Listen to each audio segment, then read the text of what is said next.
The woman was already standing before Julian could finish saying hello.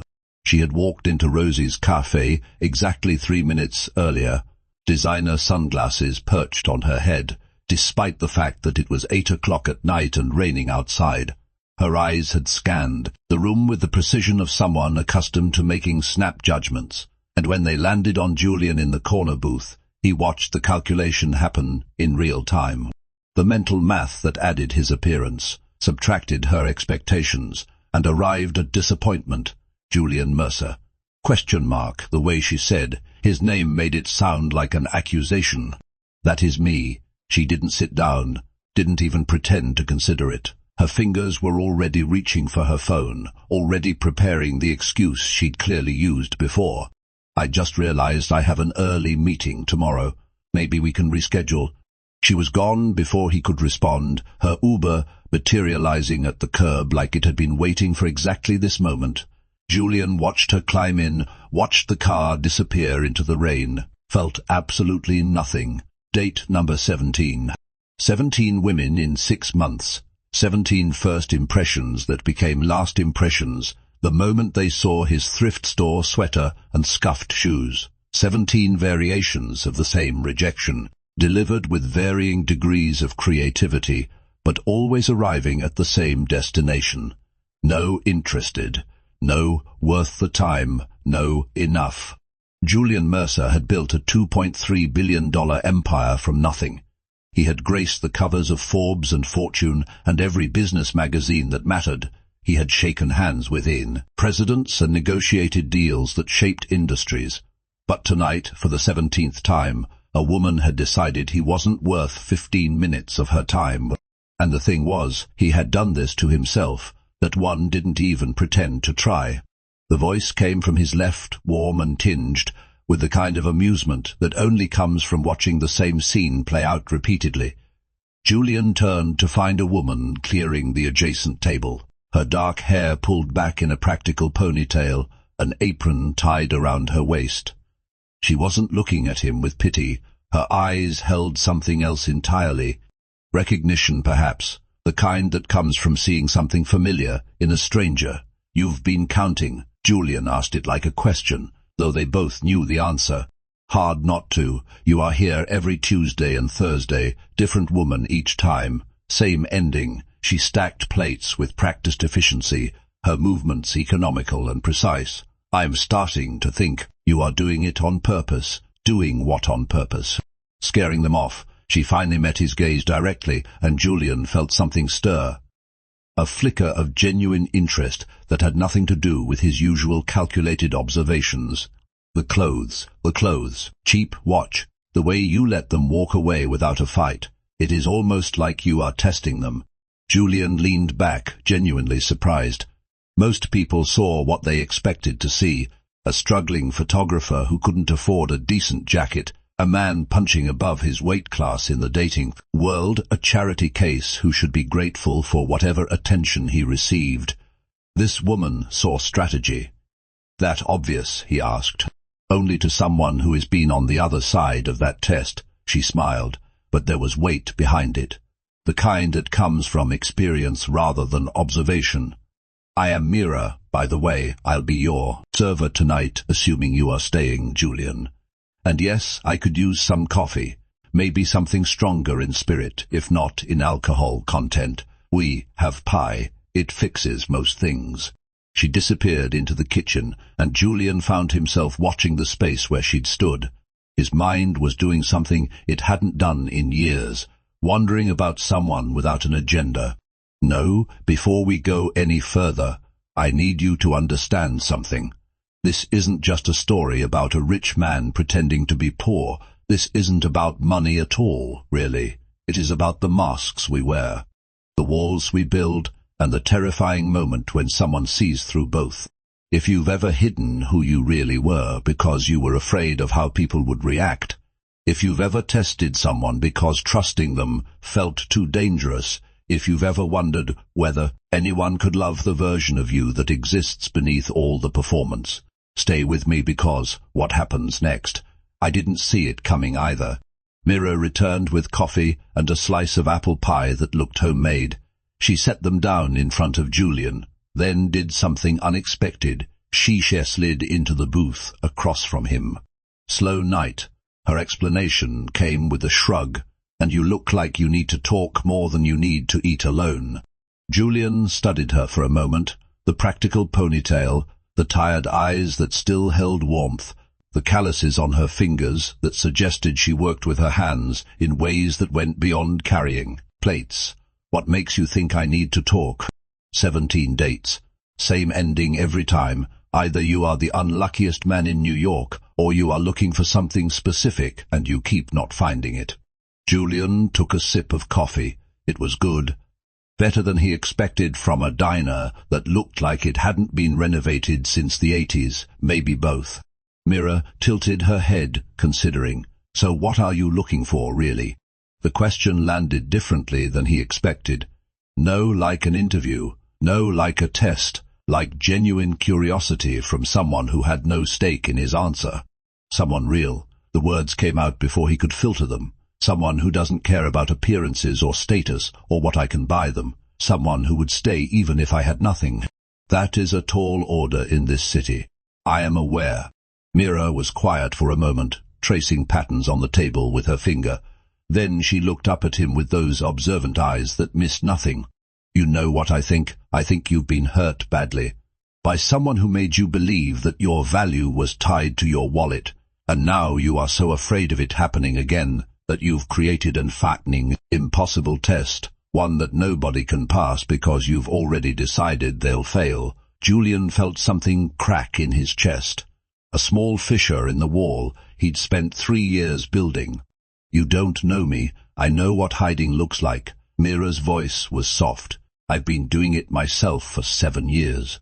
She stood up before he could ask what she meant, another customer signaling for her attention across the room. "Same time Thursday," she asked over her shoulder. Julian nodded before he realized he was doing it, and that was how it began. 3 weeks. That is how long it took for Julian to memorize Mira's schedule. No, intentionally, he told himself. It was simply that Rosie's Cafe had the best coffee in this part of the city, that the booth in the corner had perfect lighting for editing photographs, that the background noise was conducive to focus. None of it had anything to do with the way Mira's laugh carried across the room, or how she remembered his coffee order, or the conversations that stretched longer each time she sat across from him during her breaks. "You are here again." Mira slid into the booth, her shift clearly ending. She'd changed out of her apron, though her hair still held the slightly disheveled look of someone who'd been moving non-stop. "Hours, research." Julian gestured vaguely at his laptop. "Photographers need to study light at 9 o'clock at night in a cafe with fluorescent lighting. It is specialized research." Mira laughed, and Julian felt that stir again, stronger now, insistent. "You are a terrible liar, Julian. For a photographer, you never seem to actually take photos. Maybe I am more interested in observing." Or maybe she leaned forward, dropping her voice conspiratorially. "You are not really a photographer at all." The words hung between them, and Julian's heart quickened. This was the moment, the precipice he'd been both seeking and avoiding. Instead of answering, he deflected. "Tell me about yourself. We've been talking for 3 weeks and I still don't know anything real about you." Mira considered this for a moment, then nodded like she'd made a decision. 29, single mother, dropped out of architecture school when Rose was born. She delivered the facts like someone removing bandages, quick and deliberate. "My dad drove a taxi in Queens for 30 years. He died when I was 21. Heart attack behind the wheel. I've been raising my daughter alone ever since." Julian absorbed this, feeling the weight of what she'd shared. Architecture school. I was good at it, really good. Mira's voice held a wistfulness that suggested years of deferred dreams. I could look at a space and see what it wanted to become, but good doesn't pay for diapers. Rent. So now I wait tables and teach art to kids on weekends, and do catering gigs when I can get them.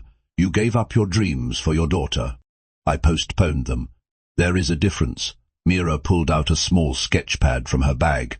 At least, I tell myself there is a difference. She flipped it open to a random page, and Julian caught his breath. It was a building, but not like any building he'd seen before. The lines were organic, flowing, like the structure had grown from the earth, rather than been constructed upon it. Every detail spoke of someone who didn't just see architecture as function. They saw it as art. You drew this during my breaks. It helps me remember who I was before I became just a server and a mom. Mira, these are incredible. They're dreams on paper, nothing more. She closed the sketchbook like she was closing a door. But before she put it away, she flipped to another page and turned it toward him. Julian stared at his own face, looking back at him. But it wasn't the face he saw in mirrors or photographs. She hadn't drawn his shabby clothes or cheap watch. She'd drawn something in his eyes, a loneliness that looked familiar. A searching quality that he'd spent years trying to hide. That is, he couldn't finish, the real you. Mira's eyes held his. Yeah, I thought so. That night, Julian went home to his penthouse and stared at the drawing for hours. She'd actually seen him, and she had no idea who he really was. The penthouse took up the entire 63rd floor of a building he owned. The view showed Manhattan's skyline spread out like a circuit board of light and possibility. The furniture had been borrowed, selected by designers whose names commanded six-figure fees. The art on the walls was worth more than most people earned in a lifetime, and none of it mattered. Julian walked past all of it and stopped at a door covered in finger paintings and construction paper butterflies. He opened it quietly and stepped into the only room in the penthouse that felt like home. His daughter Lily slept in a bed shaped like a castle, her stuffed elephant tucked under her arm. She was 5 years old. She had her mother's hair and her father's eyes and a smile that could dismantle every wall he'd ever built. He sat on the edge of her bed, watching her breathe, thinking about all the ways his choices had led to this moment. Victoria. He didn't let himself think about her often. His ex-wife, the woman he'd married when his company was just starting to succeed. The woman who had stood beside him through the first IPO and the first IPO, Billion and the magazine covers and the parties, the woman who had been sleeping with his CFO and best friend for 2 years. He'd found out the way people always find out, walking in wrong moment, right timing, his bedroom, his bed, his best friend. The divorce had cost him $400 million, and whatever ability to trust he'd had left. Victoria got the house in the Hamptons. She got the respect of half their social circle. She got to walk away with her reputation intact, while Julian became the cautionary tale people whispered about. At parties, poor Julian Holt didn't even see it coming. All that money and still couldn't keep his wife happy. But Julian got Lily full custody, the one thing he'd fought for with everything he had, and for 3 years he'd dedicated himself to being her father, while slowly accepting that he would never let anyone close enough to hurt him again, until his sister intervened. Rebecca had signed him up for the dating app without asking, had called every week to check on his progress, had reminded him repeatedly that Lily needed a mother figure and Julian needed to stop living like a ghost, and because Julian loved his sister, because some part of him still believed in possibility, he'd agreed to try, but he'd done it on his own terms. The thrift store clothes, the borrowed apartment, the fake name and fake career and carefully constructed persona of a man with nothing to offer but himself. Julian Mercer, struggling photographer, drives a 10-year-old Honda, lives in a studio in Queens, dreams big but can barely pay his bills. 17 women had met Julian Mercer. 17 women had dismissed him the moment they realized he couldn't provide the lifestyle they expected. And Julian Holt had watched from behind his mask, collecting data, confirming his worst fears. Nobody wanted him. They only wanted what he could give them, but Mira. Mira had seen through the clothes and the cover story. She'd drawn the loneliness in his eyes without knowing its source. She'd treated him with kindness, not because of what he could offer, because of who she thought he was. Julian pulled Lily's blanket up around her shoulders, kissed her forehead, and made a decision. No, to spy, he told himself. He needed to know if Mira was playing him too, if somehow she'd figured out who he really was and was running a longer con than the women who dismissed him outright. The report came back 3 days later. Mira Rodriguez, 29 years old, no criminal record. Student loans totaling $47,000, 3 jobs. Waitress at Rosie's Cafe, weekend art teacher at a community center in Ithaca, Brooklyn, occasional catering work through an agency. Single mother to Rose, age 7, raising her daughter in a 600-square-foot apartment in Brooklyn. No child support. Father unknown or uninvolved. No connections to Julian's world. No possible way she could know that the man in thrift store clothes was actually Julian Alexander Holt, founder of Meridian Dynamics, with a net worth that required scientific notation to properly express. Julian read the report 3 times. Then he felt something he hadn't felt in 3 years. Hope. And that is when everything started to change. The walls Julian had built began to crack. The mask he'd worn began to slip, and the woman who saw through everything began to matter more than he'd ever intended to allow. But here is what Julian didn't account for. The universe has a way of testing us exactly when we think we figured things out. If you are feeling this story so far, if Julian's fear of being hurt again resonates with something in your own experience, I need you to drop a comment right now. Tell me, have you ever hidden who you really were to find out if someone genuinely cared? I read every single comment, and trust me, you are going to want to be here for what happens next. 2 months. That is how long it took for Julian to fall completely. 2 months of conversations that stretched into hours, of watching Mira sketch during her breaks. Landscapes mostly, buildings she dreamed of designing. Places she'd never been but could somehow seek perfectly in her imagination. 2 months of learning about Rose, the 7-year-old who had inherited her mother's eye for beauty and her grandfather's stubborn determination. The little girl who drew pictures of houses she wanted to live in someday, who asked questions about everything and remembered every answer. 2 months of Julian showing up at Rosie's Cafe without scheduled dates. Just him and his laptop, and the woman who made him feel seen for the first time in years. But he was living a lie, and lies have a way of catching up. It happened on a Tuesday. Julian was in his usual booth when Mira rushed past without acknowledgement. Her eyes were swollen red, rimmed. Her hands were shaking as she tried to take an order from the table by the window.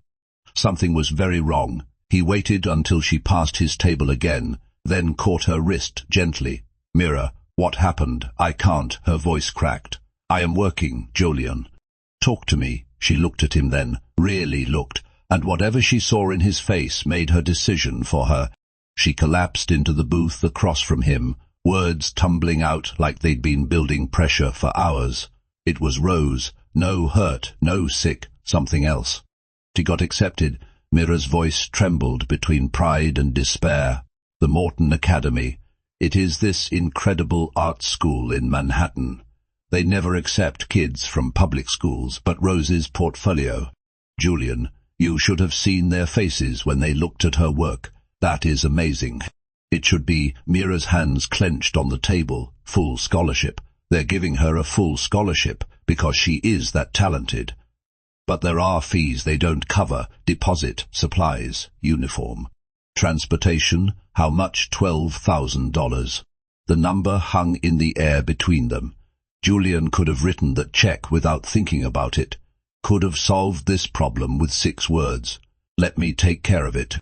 But he'd been here before. The moment money entered relationships, everything changed. People became performers. Gratitude turned into obligation. Generosity became a leash.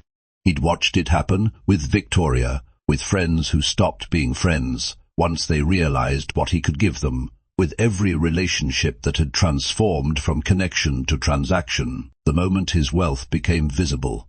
"She is so talented," Mira continued, not noticing his internal war. "Smarter than anyone I know. She could actually do something with her gift, could have the life I couldn't give her."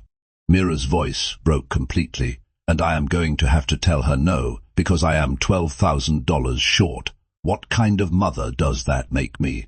Julian reached across the table and took her hands, felt them trembling. felt the weight of her failure pressing down on her shoulders. When's the deadline? 6 weeks. Her laugh was bitter. Like that makes a difference. I work 3 jobs and I still can't save more than a few hundred a month, even if I sold everything I own. Then we have 6 weeks to figure it out. Mira looked up sharply. The word had slipped out, but Julian didn't take it back. I care about you, both of you. Let me help you think through options. There might be programs, scholarships, things you haven't considered, Julian. You can barely afford your own rent. The lie cut deeper than he expected. That doesn't mean I can't help. She studied him for a long moment. Whatever she was looking for, she seemed to find it. Okay, her voice was small. Okay, that night Julian went home and became someone else entirely. No Julian Mercer, struggling photographer. Julian Holt, CEO of a billion-dollar company with connections spanning industries and continents. He didn't sleep. Instead, he made calls. First to Morton Academy, through a proxy, of course, a lawyer who owed him favors. He learned about their emergency fund for exactly these situations, about grants that existed but weren't widely publicized, about scholarship extensions that could cover peripheral costs. Then to 3 arts foundations, anonymous donations, flagged applications, strings pulled so carefully that nobody would ever trace them back to him. Finally, to a college roommate who now ran the largest education non-profit in the state. A quiet conversation about a talented 7-year-old who deserved a chance. Julian didn't pay Mira's bills directly, that would reveal everything. But he could redirect the universe, could create opportunities that appeared organic, could help without making her owe him. It took 4 days, Julian. Mira practically flew across the cafes, her eyes bright with tears that meant something different now. He stood up just in time for her to throw her arms around him. You won't believe it. What happened? The academy called. They found additional funding. Some foundation reviewed Rose's application and offered to cover the deposit.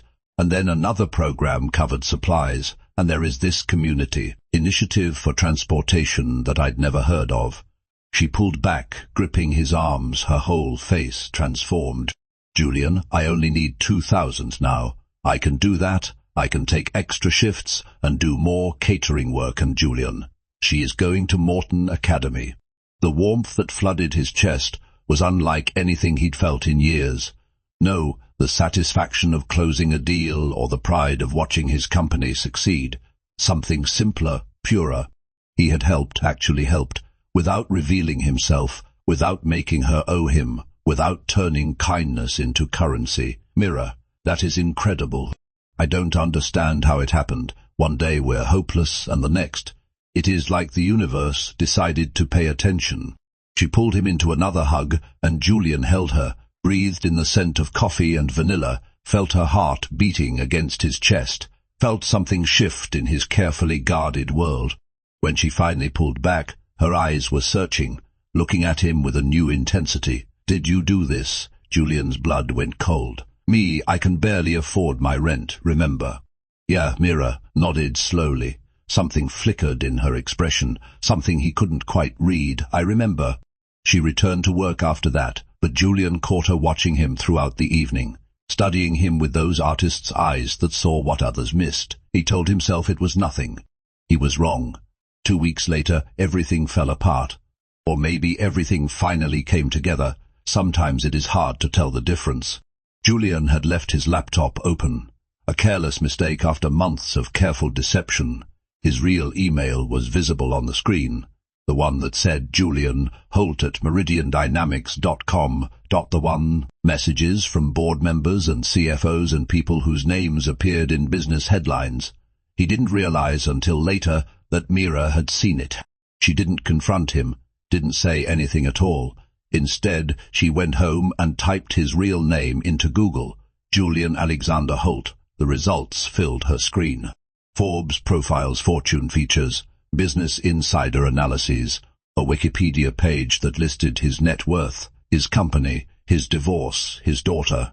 The face was the same, the man she'd been falling for, the struggling photographer who couldn't afford decent clothes, The person she'd trusted with her fears and her dreams and her daughter's future. He was a billionaire, and he had been lying to her from the very first conversation.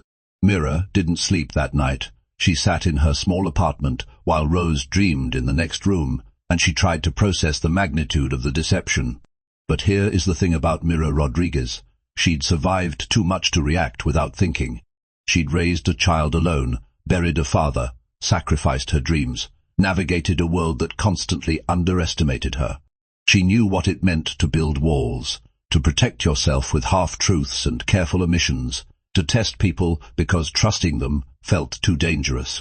So instead of confronting Julian, she decided to test him back. She would watch, she would wait, she would see what kind of man he really was. 2 weeks.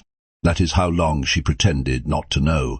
2 weeks of conversations that now carried a different weight.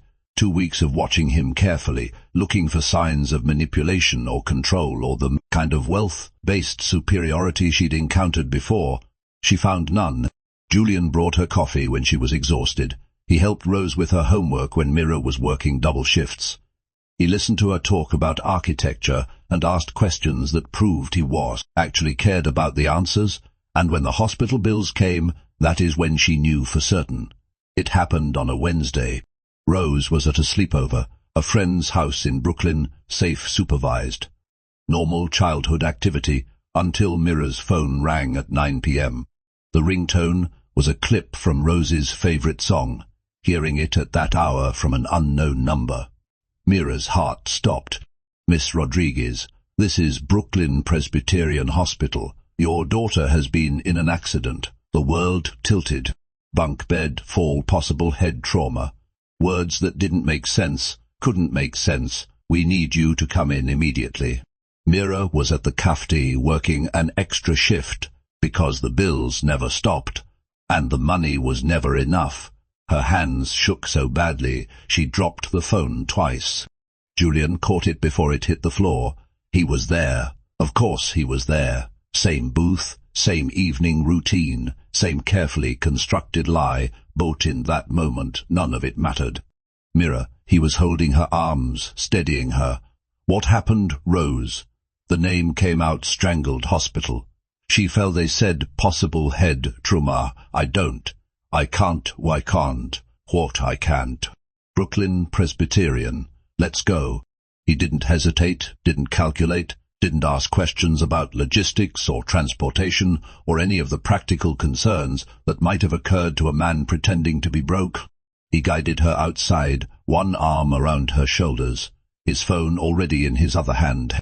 A black car appeared within seconds. No, a taxi. No, an Uber, a sleek vehicle with tinted windows, and a driver who called Julian Sir with practiced deference.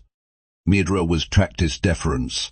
She climbed into leather seats that probably cost more than her annual salary, stared out windows at a city that blurred past too slowly, felt Julian's hand gripping hers the entire ride. 14 minutes to Brooklyn. She counted every one of them. The hospital was chaos and fluorescent lights and the smell of antiseptic that would haunt her dreams for months. Julian handled everything, talked to nurses, navigated hallways, kept his hand on her, back like an anchor. When the doctor finally appeared, Mira couldn't breathe. "Miss Rodriguez, your daughter is going to be fine." The words unlocked something in her chest. Every fear she'd held for the past 40 minutes, released in a wave of relief so powerful she would have collapsed if Julian hadn't caught her. "Concussion," the doctor continued. "Broken arm, bruises that will heal. She is sleeping now, but you can see her." Mira sobbed into Julian's chest. He held her without speaking, his arms tight around her, his hand stroking her hair. They sat in the waiting room for hours while Rose slept. Julian brought her coffee that she didn't drink, answered texts from someone named Rebecca that Mira didn't ask about, made calls in quiet corners that she pretended not to notice. When Rose was finally awake and talking, and demanding to know if her cast could be purple, Mira allowed herself to breathe. But the crisis had clarified something. Whatever game Julian was playing, however many lies he'd told, he had shown up when it mattered. That meant something. It was 3 a.m. when they finally left the hospital. Rose was staying overnight for observation. Mira was exhausted beyond words. Julian walked her outside. The same black car was waiting. The same driver who called him sir. Mira stopped walking. "I know who you are." Julian went very still.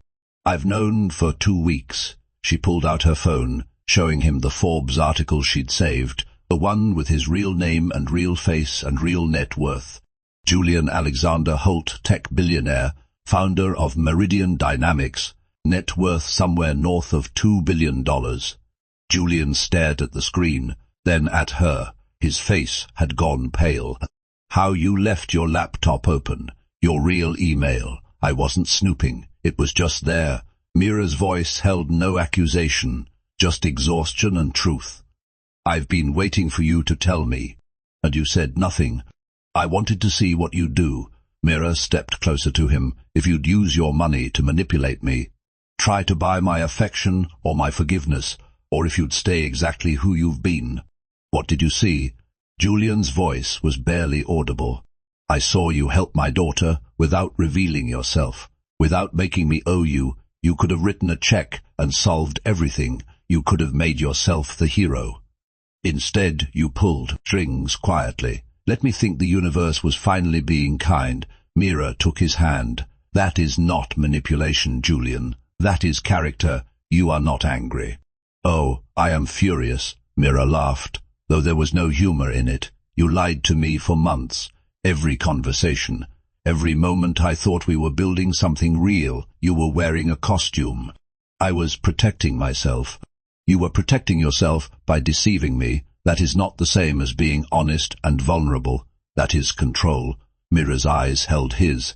"You took away my choice, my ability to decide for myself what I ability to decide could handle." Julian's throat worked. "I know." But Mira squeezed his hand. "I also know what it feels like to be so broken that you'd rather hide than risk being hurt again. I've been there. I am still there most days." "What does that mean?" "It means I need time to process this, to figure out if I can trust someone who lied to me from the beginning." Mira stepped back, releasing his hand. "It means I don't know what happens next. How much time? I don't know. Maybe forever." She turned and walked toward the subway entrance. Julian watched her go, standing on the sidewalk outside Brooklyn Presbyterian at 3 in the morning, feeling more lost than he'd ever felt in his penthouse, full of everything and nothing. He didn't follow. 3 weeks of silence. Julian returned to Rosie's cafe every Tuesday and Thursday, but Mira had changed her shifts. The other servers gave him pitying looks that told him she'd said something, though probably not everything. He filled his days with work, merger negotiations that needed attention, product launches that required his presence, board meetings where he spoke without hearing his own words.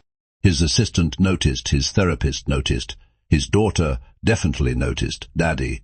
Lily looked up from her breakfast one morning, syrup on her chin.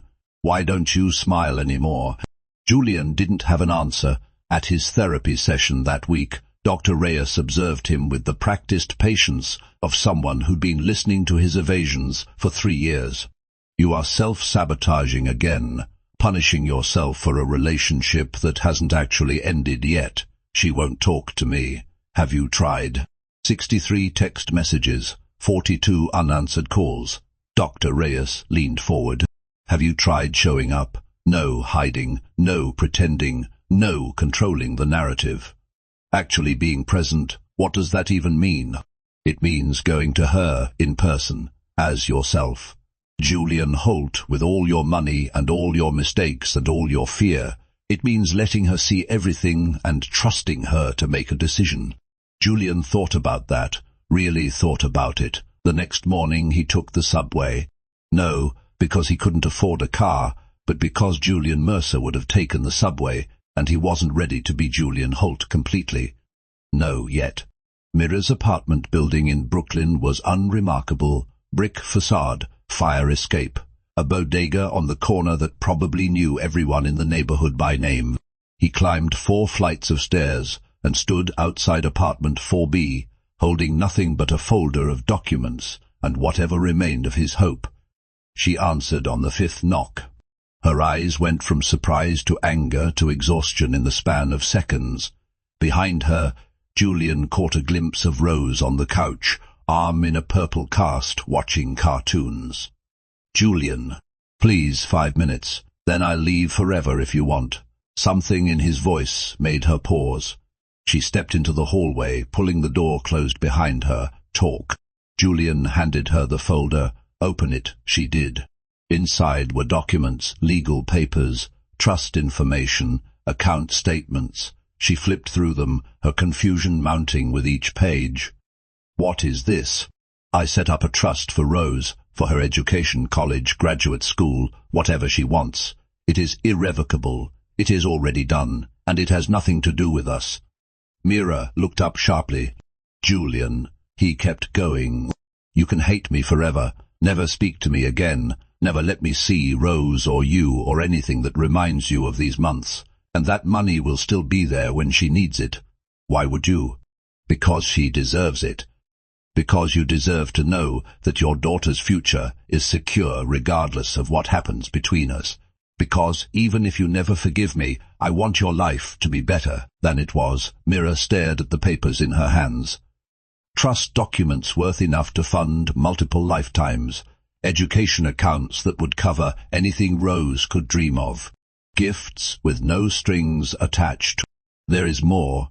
Julian's voice was steady, though his hands were not. "I made some calls. Columbia's architecture program has a returning students initiative, full scholarship for single parents with East Cowed demonstrated talent." Mira's breath caught. "I submitted your sketches anonymously through a proxy. They had no idea who sent them or why. You got in, Mira, full scholarship. You can go back to school, finish what you started. Become the architect you were supposed to be." She was crying now, tears streaming down her face as she clutched the folder to her chest. "Why are you doing this?" "Because you showed me what it means to sacrifice everything for someone you love. Because you saw through my disguise to the person underneath, and you didn't look away. Because even after you found out I'd been lying, you gave me the chance to prove who I really was." Julian stepped closer, close enough to see the individual tears tracking down her cheeks. "I lied about my name and my job and my circumstances, but I never lied about how I felt. Every conversation was real to me. Every moment we spent together, every time I watched you with Rose and Besephant, wondered what it would be like to be part of something that pure." Mira's voice came out shattered. "You should have told me. I know. I might never fully trust you. I know that too. I've worked so hard to be independent, to prove that Rose and I don't need anyone, and here you are, with more money than I can comprehend, offering to fix everything. Do you have any idea how terrifying that is?" Julian nodded. "That is why I did it this way. The trust is irrevocable. The scholarship is yours regardless of us. I am not offering to fix your life, Mira. I am just trying to remove the obstacle so you can build it yourself." Mira was silent for a long moment. The hallway lights buzzed overhead. Somewhere in the building, a baby cried. Then she opened the door behind her. "Rose," she called inside. "There is someone I want you to meet." Julian's heart stopped. Mira gestured for him to follow, and he stepped into the small apartment that was smaller than his closet and warmer than anywhere he'd ever lived. Rose looked up from the couch. Her purple cast was covered in signatures and stickers. Her dark eyes, so like her mother's, studied him with the unsettling perception of children who've learned to read adults early. "Are you the photograph man?" Julian glanced at Mira, who was blushing. "I might be. My mom talks about you." Rose's gaze was evaluating. "She says you are bad at lying but good at showing up. Your mom is very smart." "I know." Rose considered him for another moment. "Do you want to sign my cast only special people get to?" Julian felt something break open in his chest. "No, breaking apart, breaking free." He crossed to the couch and knelt beside her, accepting the marker she offered. "What should I write? Your name and a promise?" "What kind of promise?" Rose thought about it with the gravity only 7-year-olds can muster. "That you won't make my mom cry anymore, unless they're happy tears. Those are okay." Julian looked at Mira, who was still standing by the door, still crying, but smiling now too. He wrote carefully on the purple cast. His hand, which signed billion-dollar contracts without trembling, shook slightly as he formed the letters. Julian, I promise to try every day to be worthy of both of you. When he looked up, Mira was crying harder. Happy tears, Rose declared with satisfaction. See, I told you he was good at showing up. No, I need to pause here.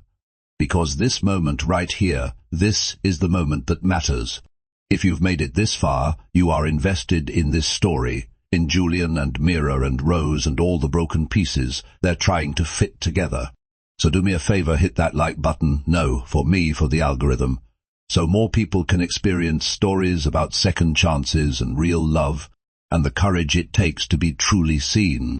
And drop a comment below. I want to know, what would you do if you were Mira? Would you forgive someone who lied to you from the beginning if their actions proved their intentions were pure?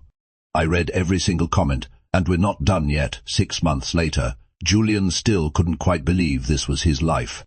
He stood in the doorway of a brownstone in Brooklyn. No, his penthouse. No, the fortress of glass and steel he'd built to keep the world at bay. A brownstone with a garden out back and neighbors who'd knew each other's names and rooms enough for 2 little girls who'd become inseparable, Lily and Rose. They'd bonded the first time they met. 2 only children who'd been lonely in ways they couldn't articulate until they had each other. No, they were practically sisters, sleepovers every weekend, shared secrets and inside jokes. A friendship that made everything Julian had risked feel worth it. Mira's voice drifted from inside. Julian, your coffee's getting cold. He smiled, still getting used to that, someone caring whether his coffee was warm. The past 6 months had been a careful reconstruction, no just of their relationship, but of who Julian was when he wasn't hiding.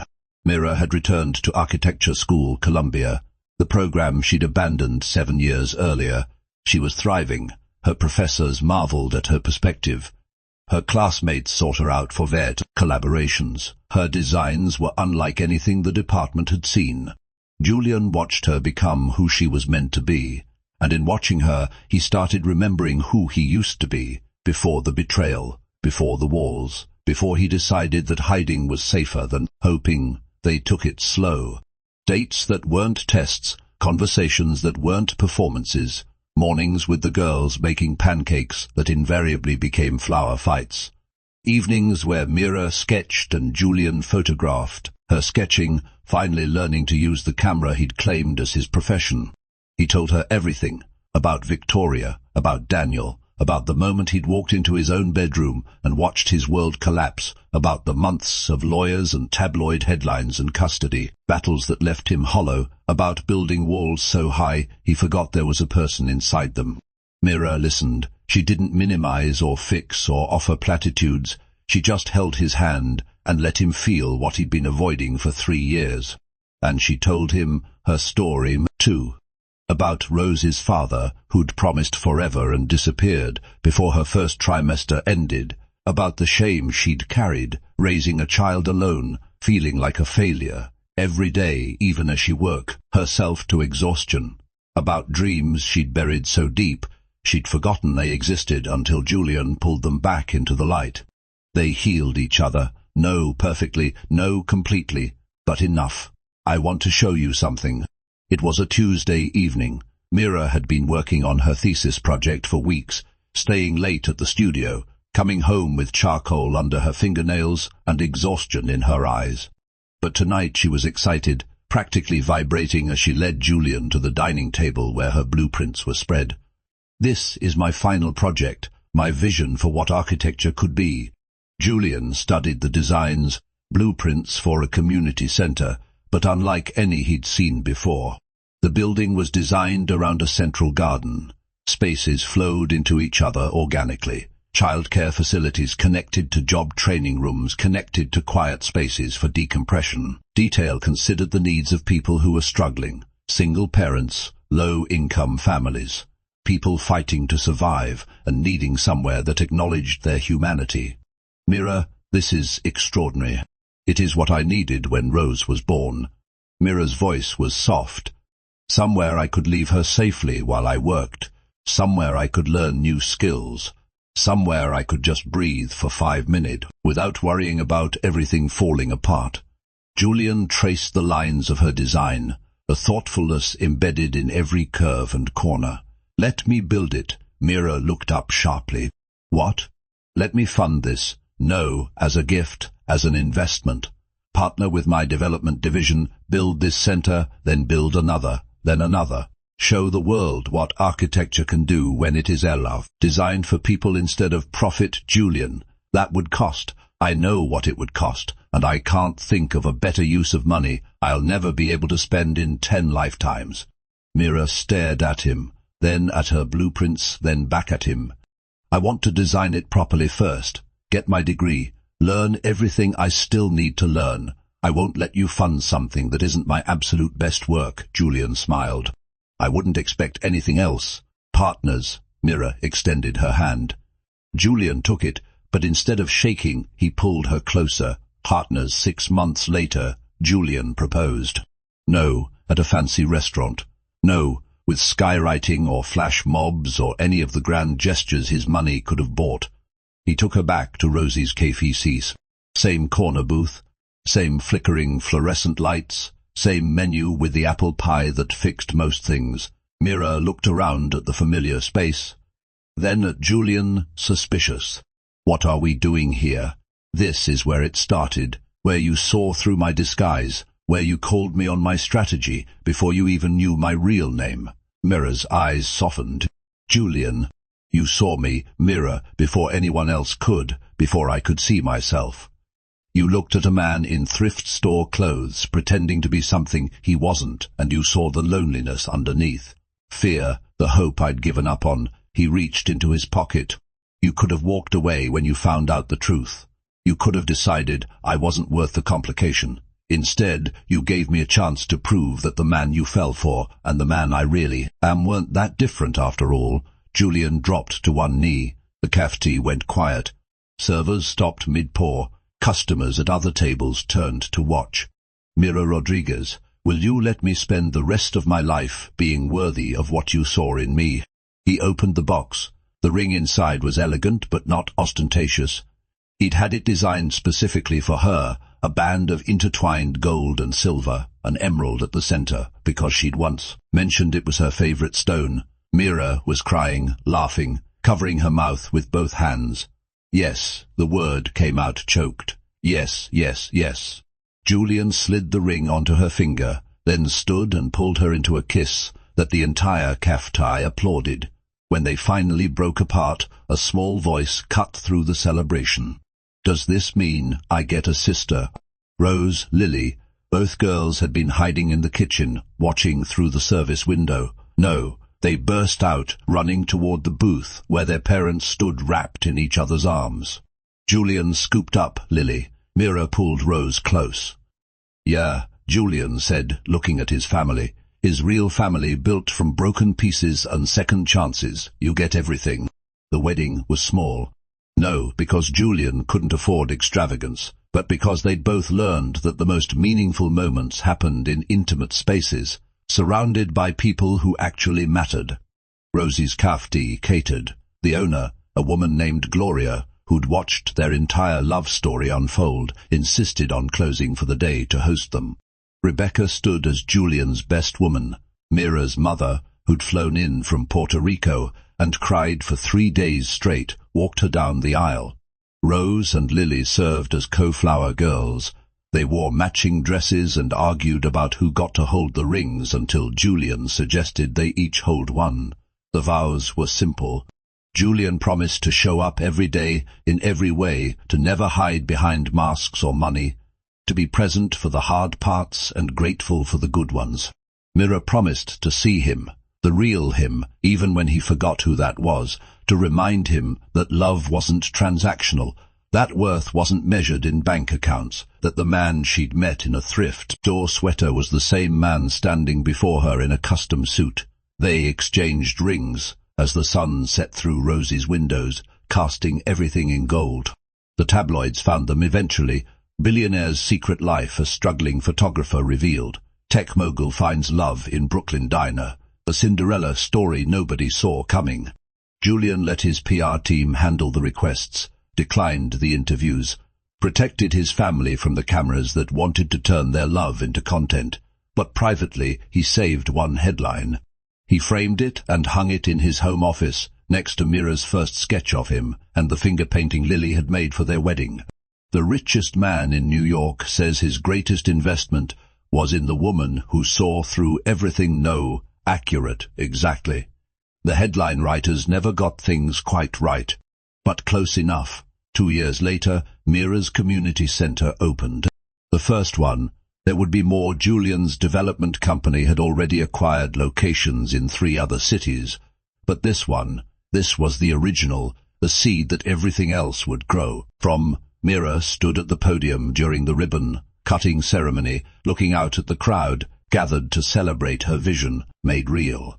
Julian watched from the front row, Lily on one side and Rose on the other.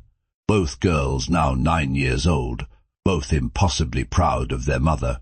This building, Mira's voice carried across the gathered crowd. This building is for everyone who has ever felt invisible, who has worked 3 jobs and still couldn't make ends meet, who is sacrificed their dreams so their children could survive. She caught Julian's eye. But it is also a reminder that we are not our circumstances. We are not our bank accounts or our addresses or the judgment of people who don't know our stories. We are who we choose to become when someone finally gives us the chance. The crowd applauded. The ribbon was cut. The doors opened. That night the family returned to their Brooklyn brownstone. Rose and Lily disappeared upstairs to do homework that was really just an excuse to whisper secrets and giggle. Mira and Julian sat on the back porch, watching stars appear through the city's light pollution. "We did it," Mira said. "You did it. I just wrote checks." She turned to look at him. Same observant eyes that had seen through his disguise 3 years earlier. Same warmth that had broken through walls he'd thought were permanent. "You showed up every day, in every way. That is worth more than any check." Julian thought about all the versions of himself he'd been. The billionaire who'd hidden behind thrift store clothes. The wounded man who'd tested everyone because trusting them felt impossible. The father who'd built walls around his heart and called it protection. And the man he was now, imperfect, still learning, but no longer hiding. "I spent so long looking for someone real," he said slowly. "Someone who didn't care about my money or my status. Someone who would stay even if I had nothing." Mira took his hand. "What I didn't understand," Julian continued, "was that I wasn't really testing them. I was testing myself, seeing if I could still believe in something I'd given up on. And now, no, I know, the disguise was never the thrift store clothes or the fake name. It was the armor I built around my heart. The belief that I'd never be enough without my wallet to prove my worth." Mira squeezed his hand. "You are enough. You've always been enough. You just needed someone to remind you." They sat in comfortable silence as the city hummed around them. 2 people who'd found each other in a greasy diner and built something neither had dared to hope for. A family. A partnership. A love that saw through every disguise to the truth underneath. And that is the story. A billionaire who pretended to be broke because he was terrified of being valued only for his money. A waitress who saw through his costume and fell in love with the lonely man beneath. 2 daughters who became sisters. And the moment when showing up mattered more than any test he could have designed. So here is what I want you to take from this. We all wear masks, we all build walls, we all test the people around us because we're afraid of what happens when they see the truth. But the best relationships, the ones that last, they're built on the courage to be seen, to show up as yourself, flawed and scared, and hoping that someone will look past all the costume and recognize the person underneath. If this story moved you, if Julian and Mira's journey resonated with something in your own life, hit that subscribe button, turn on notifications. Because next week I am bringing you another story that'll make you feel something real. Drop a comment below. I want to hear from you. Do you believe in testing people to find out who they really are? Or do you think Julian was wrong from the start? There is no wrong answer, just honest conversation. Until next time, keep believing in love that sees you for who you really are.